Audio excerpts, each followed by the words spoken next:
that even mean, Bowers Game Corner? You two are back again today for more of our Origins Bonanza Explosion Blowout coverage. You're live at Origins 2022. Here with my good friend Adam. Yep. And we're talking about Iconoclash Castle Clash from Level 99 Games and Strange Machine Games. It's a collaboration.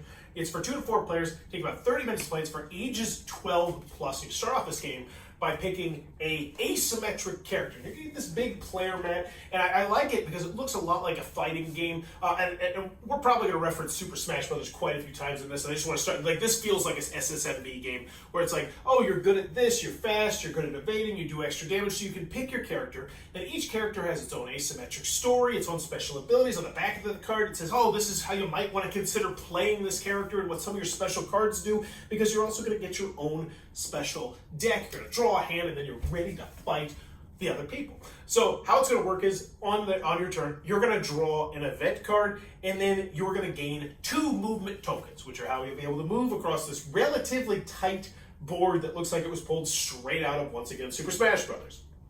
Now, you then look at your hand, and you're going to play 2 cards one at a time. Now, on these cards, you're going to have information on the left, which is always going to be attacking and then shoving people, because you can shove people off the map, it hurts them, and it's a good thing to do. And then also, on the card, you have each card has 3 choices you can pick from, and they all vary with various different things you can do, and there's different, some cards are more powerful than other cards, and there's really nice iconography that lets you know, like, oh, this is a really good card, so I only have 1 of them in my deck, whereas this one I have 4 in my deck, so I have to discard something. You can kind of be like, I can probably get rid of this instead of that. There's also these things called surge tokens, where you can accumulate these tokens, and these will strengthen up some of these special abilities, and you can pop them off at the right time to really, do some nasty stuff to some other people. Oh, but there's an event at the beginning of every single turn. It might be like, oh, there's a crate that's dropped in the arena. And if you get this crate, then you're going to get a card that then goes into your deck and has made your character better for the rest of the game. Like, these were pretty stinking powerful cards. There's also going to be zones where, oh, if you end your turn here, then you'll get a special bonus. Or if you're able to push somebody into this area, then they'll take damage. And it kept the game lively, it kept the game going, and I would play my 2 cards, and I'd get to you, and you get a new event, and you would play your cards, and you draw back up, and you repeat. And you draw 2 cards. Yeah. And then in the 2-player game, you have 25 health, and you go until somebody's dead.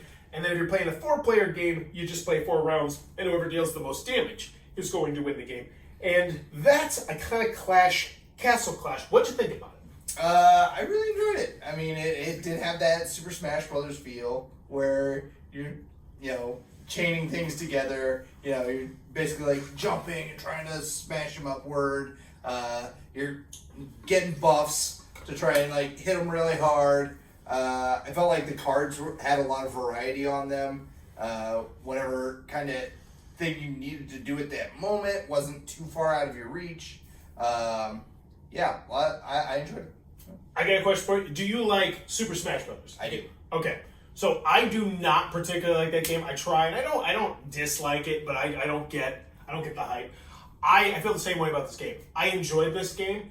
I don't think this is one that I would want to revisit. And honestly, I just felt like the board was really tight for just how I like to play. Because it was a very tight board. I didn't feel like I could really run away from you, because there was a lot of ways to gain movement with the cards. Right. I think that for a long time, I didn't have any cards that could add movement. And then when you started running away, they started coming out of my deck. That was the only way I could get to you.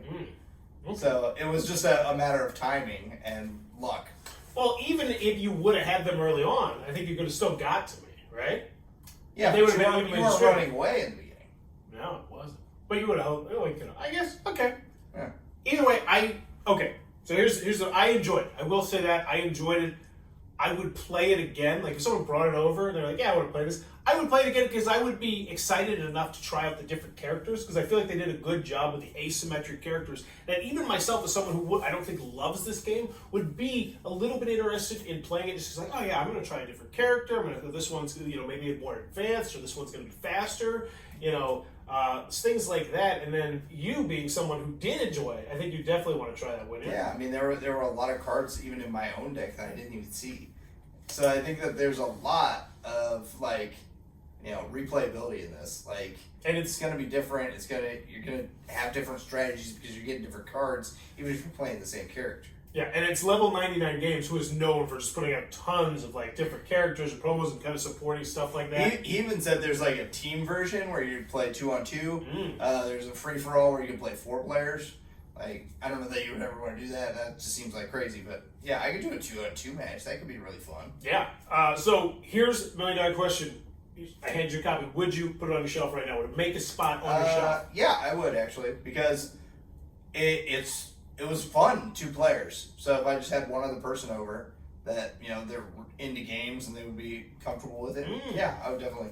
I wasn't really banking on the 2 player, but yeah, that's definitely a drawing point. Because yeah, if you find 2 people who really liked it, I mean, you can go, want to do that again, just different characters. I think you could run it back, especially the more you play, the quicker the game would bet, because ours was longer than 30 minutes, but it could probably be snappy once you really start to know the character.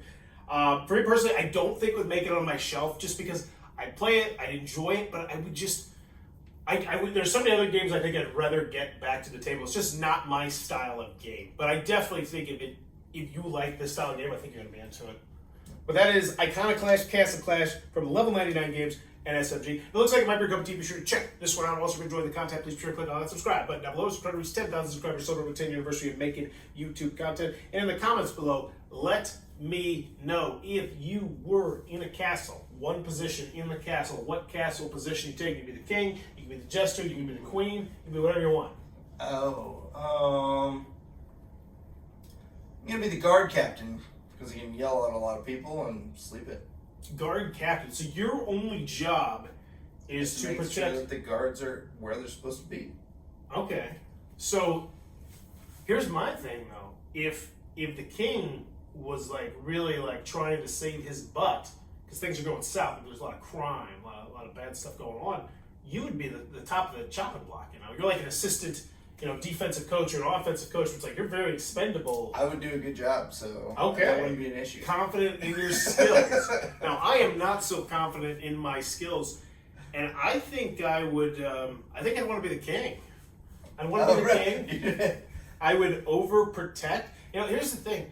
I would. If you're a bad king, what happens to those guys. I'd be a very gracious, good king. I'd be a good king, but I would have so much protection around me. I would have the ultimate escape plan at all times.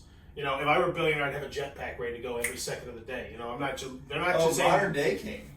No. This is. I would have underground tunnels. I would have some sort of jetpack. Well, I mean, I don't know. We're not steampunking here, but I would have escape. I would have escape routes upon escape routes. I would make sure that I had ways out just in case things would stop. And be a good leader as well.